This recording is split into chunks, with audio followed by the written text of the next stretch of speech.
आज हम जादू की किताब कहानी के मुश्किल अल्फाज पढ़ेंगे।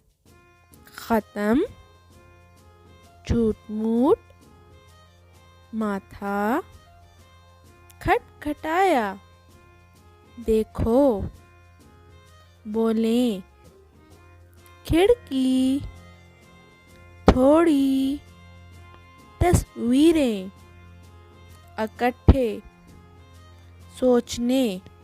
आज हम जादू की किताब कहानी के मुश्किल अल्फाज पढ़ेंगे।